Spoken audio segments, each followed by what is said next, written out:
If you've ever been the family embarrassment while your sibling got all the glory, hit that like button and subscribe right now. You're not going to want to miss what happened next. My name is Elena Vasquez, and for 26 years, I was the family disappointment. The dropout. The one who couldn't finish anything. The sister who worked in customer service, while my older sister Isabella became a corporate executive at a pharmaceutical company. Isabella was everything my parents wanted. MBA from Northwestern. Director of Operations at MedTech Solutions, earning $240,000 a year. Engaged to Christopher Blackwell III, whose family owned a chain of private hospitals across Texas. They lived in a penthouse in downtown Dallas that Mom showed photos of to literally everyone she met. Me. I lived in a 750-square-foot apartment in Deep Ellum that Mom described as Elena's bohemian phase that's concerning at her age. I dropped out of college after 2 years. Couldn't handle the workload, Dad told people, his voice laden with disappointment.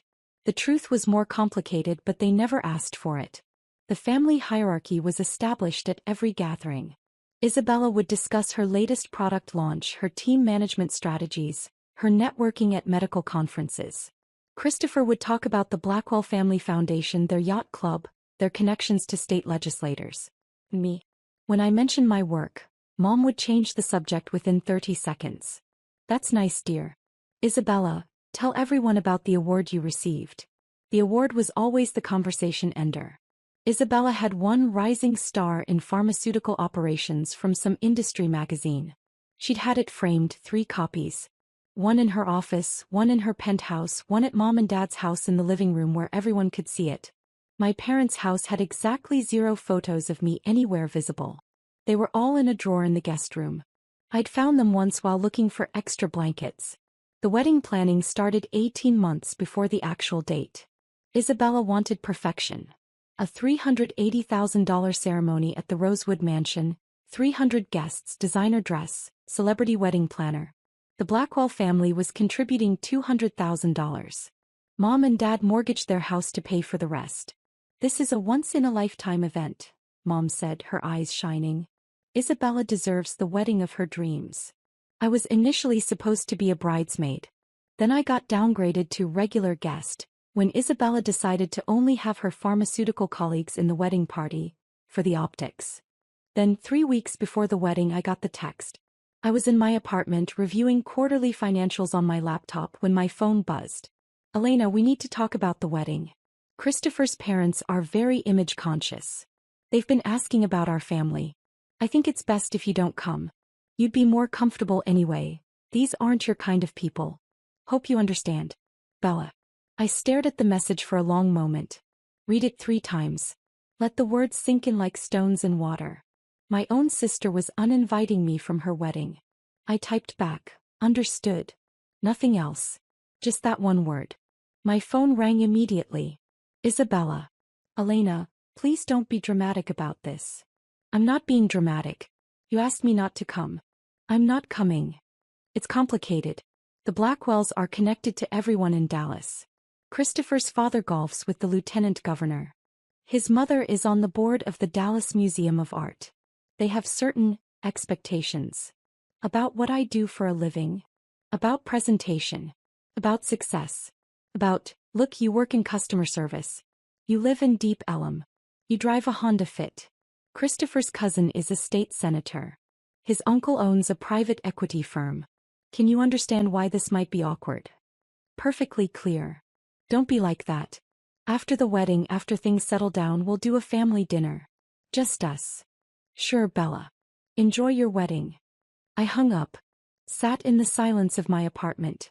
Looked around at my modest furniture, my small kitchen, my single bathroom that Isabella had once described as aggressively tiny. Then I opened my laptop and pulled up the calendar for the Austin Governor's Business Awards ceremony. It was scheduled for the same night as Isabella's wedding. April 15th. I'd been planning to skip the awards ceremony to attend the wedding. Not anymore. Here's what my family didn't know, what none of them had bothered to ask about in the 4 years since I'd dropped out. I didn't drop out because I couldn't handle the workload. I dropped out because I'd built something that couldn't wait. During my sophomore year at UT Austin, I'd noticed something. Every small business I talked to, restaurants, boutiques, service providers, was struggling with the same problem. They couldn't afford enterprise-level customer relationship management software. The cheap options were terrible. The good options cost $50,000 to $200,000 annually. So I built something in between. I taught myself to code. Spent every night for 8 months building a CRM platform specifically designed for small businesses. Cloud-based, intuitive interface. Priced at $99 to $299 monthly depending on features. Everything a small business needed, nothing they didn't. I called it Client Flow. I dropped out in 2020 to run it full-time. My parents thought I was throwing my life away. They didn't know I'd already signed my first 50 clients and was generating $8,000 monthly in recurring revenue. By 2021, Client Flow had 800 clients and was generating $180,000 monthly. By 2022, 3,200 clients and $640,000 monthly. By 2023, we'd hit 8,500 clients across the United States and were generating $1.9 million monthly, $22.8 million annually. I had a team of 24 people. A CFO who'd previously worked at Oracle. A head of sales who'd built 3 successful startups.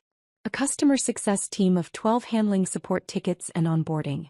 My company was valued at $87 million in our Series B funding round in January 2024. But I kept my apartment in Deep Ellum. Kept my Honda Fit. Kept showing up to family dinners in jeans and t-shirts while Isabella wore her designer suits. I worked from home most days, and when family asked what I did, I said customer service. Which was technically true. I was serving customers. Just also happened to own the company. I let them believe what they wanted to believe. Because I needed to know, would they love me without the success? Would they value me just for being Elena? The answer had always been obvious. But Isabella's text made it crystal clear. The Texas Governor's Business Awards were a big deal. Started 15 years ago to recognize young entrepreneurs who were creating jobs and driving innovation in the state. The under 30 category was particularly prestigious. Only 5 winners annually, selected from hundreds of nominees. I'd been nominated by one of my investors, a venture capitalist who sat on 3 corporate boards and had the governor's personal cell number. When I won, I'd initially planned to keep it quiet, attend the ceremony, accept the award, and let it fade into the background. But circumstances had changed. Drop a comment and let me know where you're watching from tonight. The awards ceremony was at the Four Seasons in Austin. Black tie, 500 attendees, live streamed on multiple platforms. Forbes was covering it. The Austin Business Journal had a full team there. Every major tech CEO in Texas would be in attendance. I bought a dress. Not just any dress. A custom Alexander McQueen in midnight blue that cost $8,000. Hair and makeup by the same team that handled Austin Fashion Week. Shoes that cost more than my monthly rent. When I looked in the mirror the night of the ceremony, I barely recognized myself. My date for the evening was Marcus Chen, CEO of a semiconductor company that had just gone public for $3.2 billion. We'd met at a founders conference in San Francisco and had stayed friends. When I told him about the situation with my sister, he'd immediately offered to attend with me. Family who dismisses you doesn't deserve you, he'd said simply. Let's make sure your success is impossible to ignore. The ceremony started at 7 p.m., exactly the same time as Isabella's wedding ceremony at the Rosewood Mansion, 200 miles north in Dallas. Governor Rebecca Martinez gave the opening remarks. The room was filled with power, CEOs, investors, politicians, journalists. I sat at a front table with Marcus, my CFO David, and 2 of my early investors. The Under 30 Awards were the centerpiece of the evening. They announced the winners in reverse order, 5th place through 1st place with increasing fanfare for each. When they got to 1st place, Governor Martinez returned to the podium. Our final Under 30 award winner, she said, represents the kind of innovation Texas needs. In just 4 years, she's built a company that serves over 8,500 small businesses across America, creating 24 high-paying jobs right here in Austin, with revenue exceeding $22 million annually and a company valuation of $87 million. Photos of Client Flow appeared on the massive screens flanking the stage. Screenshots of our platform, testimonials from happy clients, graphs showing our explosive growth. She's a first-generation college student who dropped out to pursue her vision. She taught herself to code. She's disrupted an industry dominated by giants. And she's just 26 years old. The room was silent, hanging on every word. Please welcome to the stage, Elena Vasquez, founder and CEO of Client Flow. The room erupted in applause. I stood, Marcus squeezing my hand supportively. Walked to the stage in my $8,000 dress and $1,200 shoes. Shook hands with the governor of Texas. Governor Martinez handed me a crystal trophy. Heavy, substantial, impossibly more prestigious than Isabella's Industry Magazine Award. Elena, the governor said into the microphone, tell us what drove you to build Client Flow. I took the microphone, looked out at 500 of the most powerful people in Texas business and spoke clearly. I built Client Flow because I saw small business owners being underserved. They needed tools to compete but couldn't afford them. I wanted to democratize access to technology that could transform their businesses. And you dropped out of college to do this? I did. It was the hardest decision of my life. My family didn't understand. They thought I was throwing away my future. I paused. Turns out I was building it. The room laughed and applauded. What advice would you give to young entrepreneurs whose families don't support them? Build it anyway, I said firmly. The people who truly love you will celebrate your success when they see it.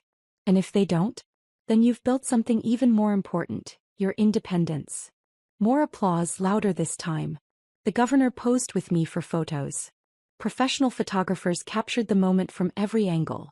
The governor handing me the trophy, both of us smiling, the Client Flow logo on the screens behind us. Forbes posted the photos to social media within minutes. Tagged me, tagged Client Flow, tagged the governor. The caption read, Elena Vasquez, 26, receives the prestigious Governor's Under 30 CEO Award for building an $87 million company that's revolutionizing small business technology.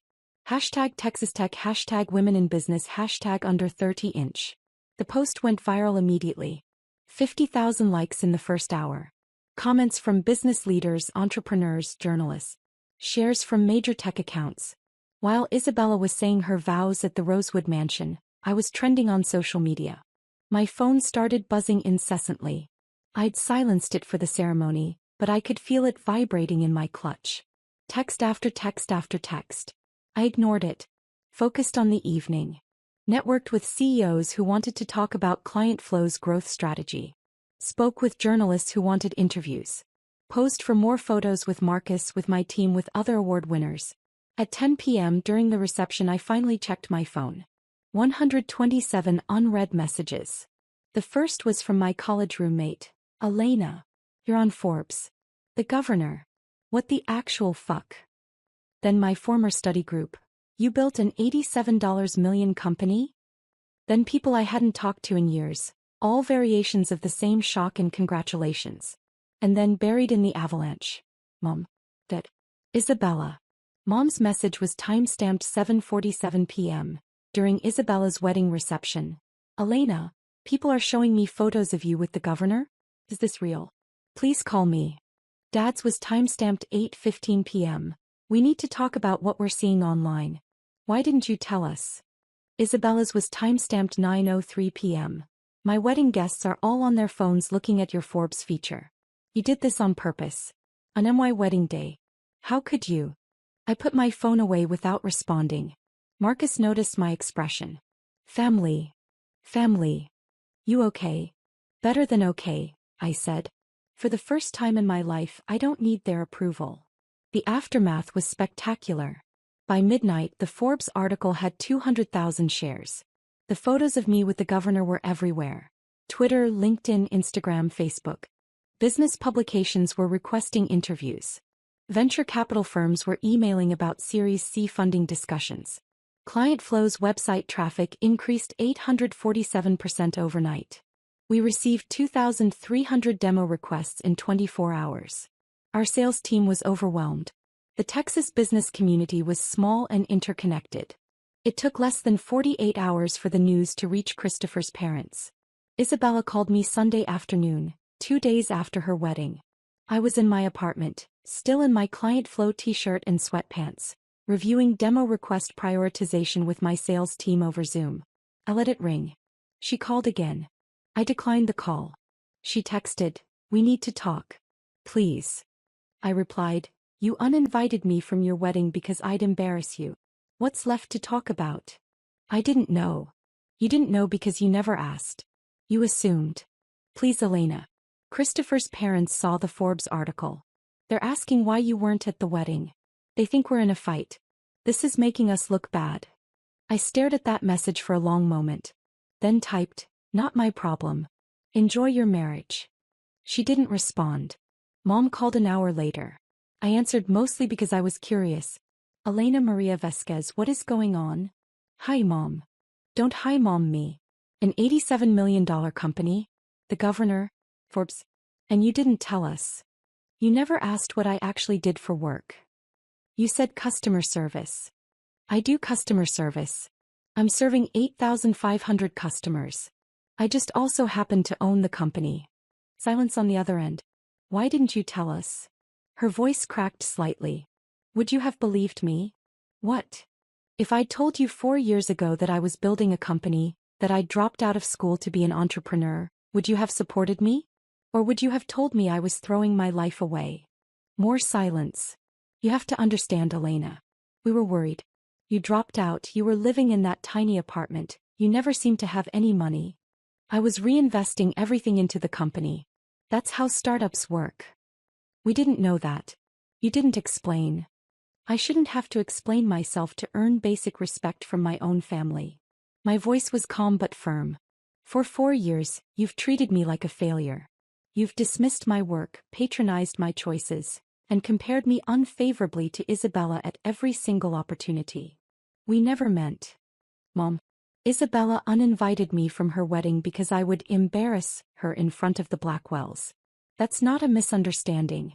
That's not poor communication. That's how little she thought of me. How little you all thought of me. She didn't mean it like that. She meant it exactly like that. And you know what? She was right to uninvite me. Because I would have embarrassed her, just not the way she thought. Hit that subscribe button if you've ever had to prove yourself to people who should have believed in you from the start. Because what happened next changed everything. Mom tried to salvage the conversation. Christopher's parents want to meet you. They're very impressed. They said. Let me stop you there, I interrupted. The Blackwells want to meet me now because Forbes said I'm successful. Not because I'm Isabella's sister. Not because I'm worth knowing as a person. Because I have monetary value to them. That's not fair. It's completely fair. It's the same reason Isabella uninvited me. I had no value to her social climbing. Now I do. But that doesn't mean I'm available for use. Elena, please. This is tearing our family apart. No, Mom. This is revealing what our family actually is. There's a difference. I hung up. Turned my phone on Do Not Disturb. Got back to work. The business community's response was overwhelming.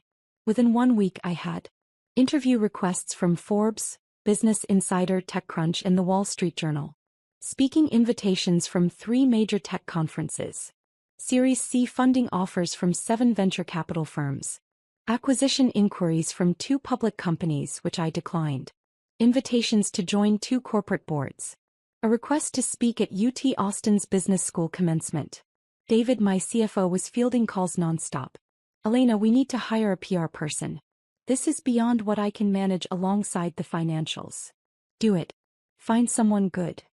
We hired Rebecca Chin, no relation to Marcus. A former tech PR executive who'd worked with 3 unicorn startups. Her first advice, lean into your story. Young Latina founder, college dropout, built an $87 million company from nothing. That's the narrative investors and press are hungry for. I'm not going to exploit my ethnicity for marketing. I'm not suggesting exploitation. I'm suggesting authenticity. Your story matters. There are thousands of Latina entrepreneurs who need to see someone like them succeed.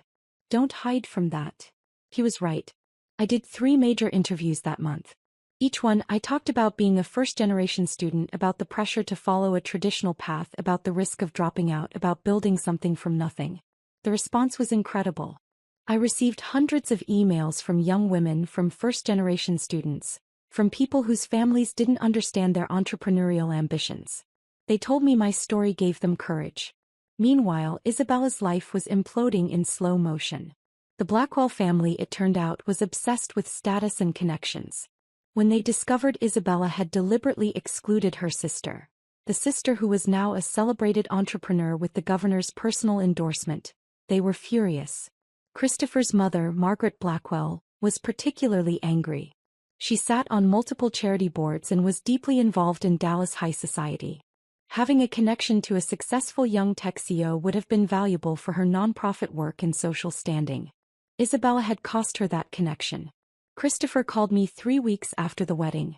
I almost didn't answer, but curiosity got the better of me. Elena, this is Christopher Blackwell. We haven't formally met. I know who you are. I'm calling to apologize for what happened with the wedding.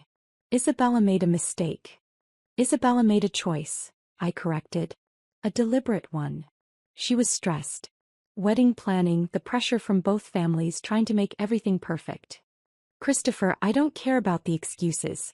Your fiancée, sorry, your wife, uninvited me from her wedding because she thought I'd embarrass her. That's not stress. That's judgment. That's her actual opinion of me. She didn't know about your company. And that's precisely the problem. She never bothered to ask. None of them did. They saw what they wanted to see. A dropout, a failure, someone beneath them. Now I'm useful, so suddenly I matter. Silence on his end. My mother wants to invite you to lunch, he said finally. She's on the board of several charities that could benefit from technology solutions. She'd love to discuss potential partnerships with Client Flow. No. I'm sorry. I said no. I'm not interested in partnering with people who only value me for what I can do for them. Tell your mother I appreciate the interest, but Client Flow has other priorities. Elena, please be reasonable. I'm being perfectly reasonable. I'm running a business, not collecting social connections with people who dismissed me last month. I hung up. 10 minutes later, Isabella called. I let it go to voicemail. She called again. Voicemail. Voicemail. Finally, she texted, please talk to me. Christopher's family is furious. His mother is threatening to cut us off from the family foundation. She says I'm an embarrassment who doesn't understand the importance of family connections. Please. I stared at the message. The irony was so thick you could cut it with a knife. I replied, now you know how it feels to be called an embarrassment by your own family. Enjoy it. She tried calling 17 more times that day. I blocked her number. Mom showed up at my apartment the following Sunday. Just appeared at my door, which was bold considering I lived in a building with security and she didn't have the code. Someone must have let her in. Elena, we need to talk. Face to face. I considered closing the door. Instead, I let her in. My apartment suddenly felt smaller with her in it. She looked around, at my IKEA furniture, my small kitchen, my wall of photographs from my travels. Her expression was complicated, like she was seeing something that didn't compute. This is where you've been living? For 4 years. Yes. While you were building an $87 million company? While I was reinvesting every penny into growth. Yes. She sat down on my couch without being invited. Your father and I, we feel terrible. We didn't know. You didn't ask. You said you did customer service. I do. Just at a higher level than you assumed. I leaned against my kitchen counter. Mom, what do you want? Why are you here? I want to understand. Why didn't you tell us? I needed to know if you loved me without the success. If you'd value me just for being Elena. Your daughter. Not Elena the CEO, not Elena the award winner. Just Elena. Of course we love you. Do you? Because for 4 years, you've treated me like a disappointment. You've praised Isabella constantly while dismissing everything I did. You've introduced her as my daughter, the pharmaceutical executive, and me as my younger daughter who does various things. Her face crumpled slightly. I didn't realize. That's the problem. You didn't realize because you didn't care enough to look deeper. You saw what you wanted to see, a dropout who couldn't hack it in college. It never occurred to you that I might have left for a good reason. What was the reason? Really? I built something that couldn't wait. Every day I stayed in school was a day my competitors got ahead. I had clients willing to pay for my product. I had investors interested in funding me. I had a window of opportunity that would close if I didn't act. So you dropped out. So I dropped out. And you've held it against me ever since. She looked down at her hands. Your father mortgaged the house for Isabella's wedding. I know. We couldn't have done that for you. We're tapped out now. When you get married, if you want a big wedding. Mom, I don't want a big wedding. And if I did, I'd pay for it myself. I can afford it. I paused. That's not why I'm upset. I'm upset because you valued Isabella's happiness enough to mortgage your house, but you couldn't be bothered to understand what I was building. We didn't know there was anything to understand. Because you never asked. You never showed genuine interest in my life. You never wanted to know what I actually did every day. You just assumed I was failing and left it at that. The silence stretched between us like a canyon. What do you want from us, Elena? What would make this right? I want you to understand that you can't undo 4 years of dismissiveness with one conversation. I want you to recognize that your love felt conditional, dependent on me meeting your expectations of success. And I want you to understand that I don't need your validation anymore. I've built a life without it. You're our daughter. Am I? Because Isabella is the daughter you brag about. I'm the one you make excuses for. That's not, she stopped. Reconsidered. That was true. I can see that now. And I'm sorry. It was the first actual apology she'd offered. I need time, Mom. I need space to figure out what kind of relationship we can have going forward. One that's based on who I actually am, not who you wish I'd been. How much time?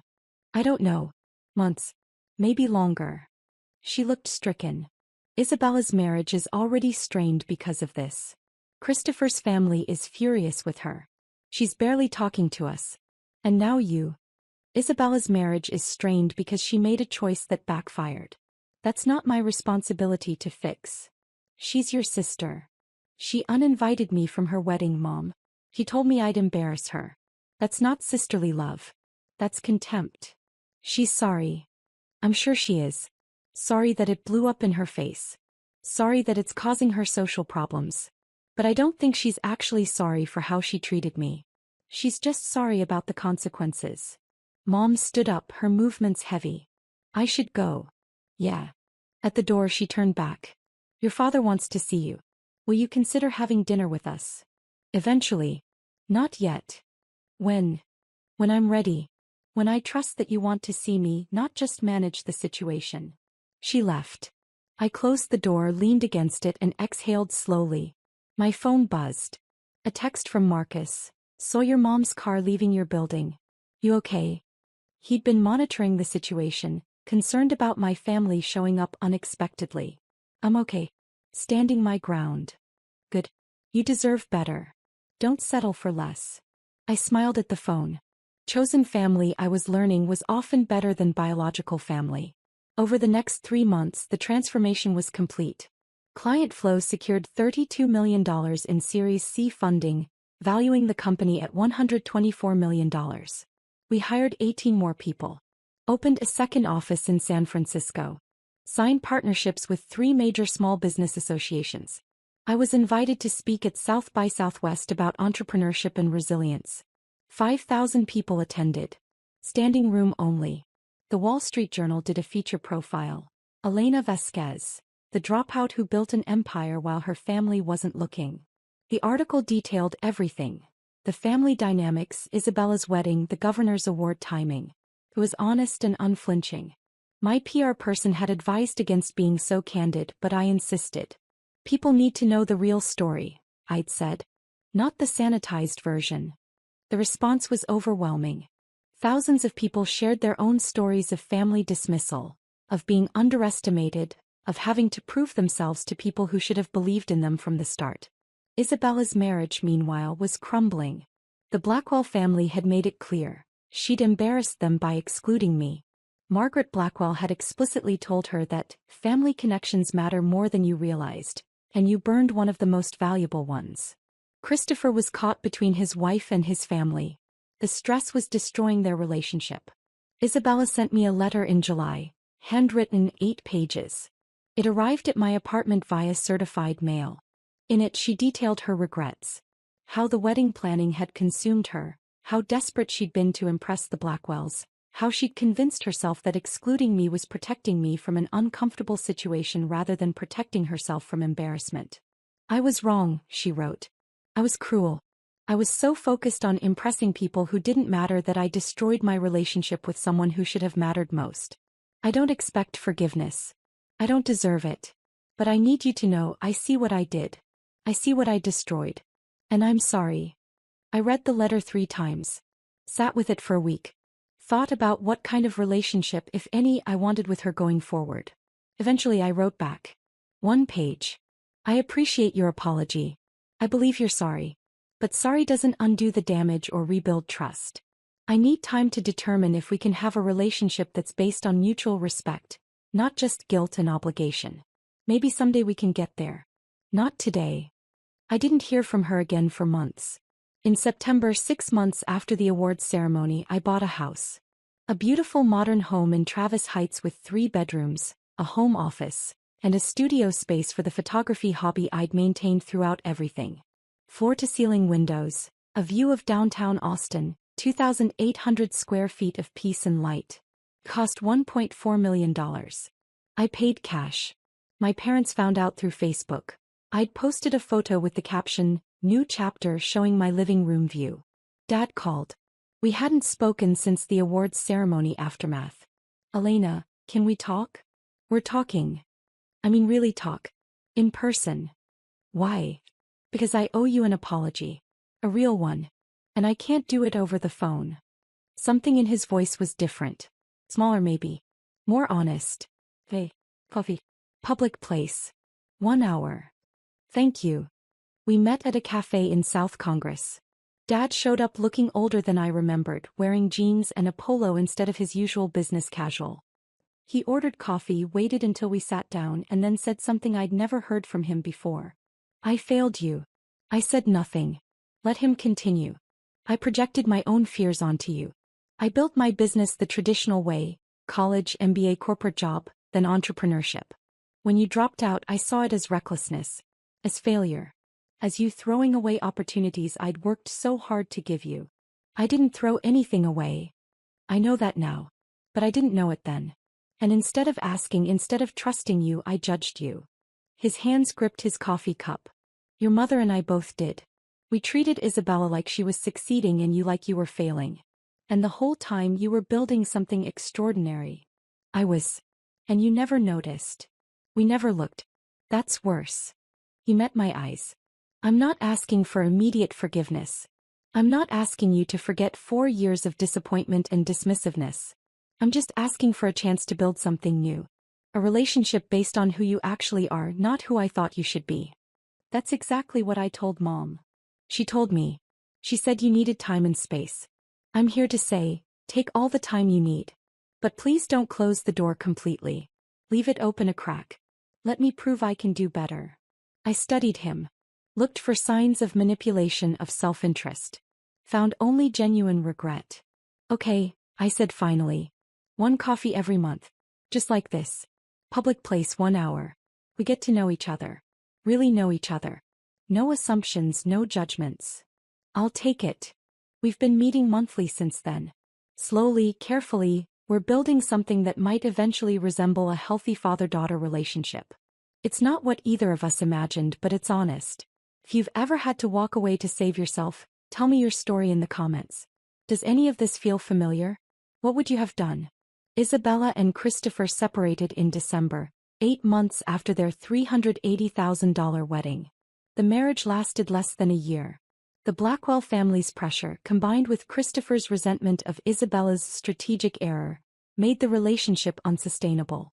Isabella moved back in with our parents. She's in therapy now, working through her role in the family dynamics and her own choices. We've exchanged a few texts, brief, cordial, nothing substantial. I'm not ready for more than that. Maybe someday. Mom and I have coffee occasionally. The relationship is careful, bounded, but improving. She's making an effort to understand my work, to ask genuine questions, to listen instead of judge. Client flow hit $42 million in annual revenue last quarter. We're on track for $50 million this year. The company is thriving, growing, succeeding beyond my original projections. But the real success isn't the money or the valuation or the awards. The real success is knowing my worth independent of their approval. Building a life that's authentically mine. Surrounding myself with people who saw my value from the beginning. Marcus, David, my team, my real friends. Last month I was invited to speak at UT Austin's business school, the school I'd dropped out of 6 years ago. 500 students attended. The dean introduced me as one of our most successful entrepreneurs, who had the courage to leave before we finished teaching her. The room laughed. I smiled. During the Q&A, a young woman raised her hand. How did you handle your family not supporting you? I thought about Isabella's text. About mom's dismissiveness. About dad's disappointment. About 4 years of being treated like a failure while building an empire. I built it anyway, I said simply. The people who truly love you will celebrate your success when they see it. And if they don't? Then you've built something even more important than a company. You've built your independence. The room erupted in applause. After the speech, dozens of students wanted to talk, to share their own stories of unsupportive families, to ask advice about taking risks their parents didn't understand. I stayed for 2 hours talking to each one, sharing what I'd learned. Because here's the truth they don't tell you about success. It's not about proving yourself to people who doubted you. It's about building something so authentic, so true to yourself, that their doubt becomes irrelevant. Isabella thought I'd embarrass her at her wedding. In a way she was right. Just not the way she imagined. While she was performing for the Blackwells, I was receiving recognition from the governor. While she was trying to impress people who didn't matter, I was building something that would outlast all of their opinions. The greatest revenge isn't proving them wrong. It's building a life so fulfilling that their approval becomes unnecessary. I'm 28 now. Client flow is valued at $124 million in climbing. I own a beautiful home. I have genuine friendships. I'm building relationships with my parents based on honesty instead of performance. And Isabella? She's figuring out who she is without the Blackwell family approval, without her executive title she quit after the separation, without the validation she'd built her identity around. Maybe she'll find herself. Maybe we'll eventually rebuild our relationship. Maybe not. Either way I'm okay. Because I learned the most important lesson of all. Your worth doesn't come from family approval or societal validation or impressive titles. Your worth comes from building something true, something yours. Something that reflects who you actually are. And no one, not family, not in-laws, not anyone, can take that away from you. The trophy from the governor sits on my desk. Not because it proves anything to anyone else, but because it reminds me, I built this. On my own terms. Without permission. Without approval. And it was worth every single second of being underestimated.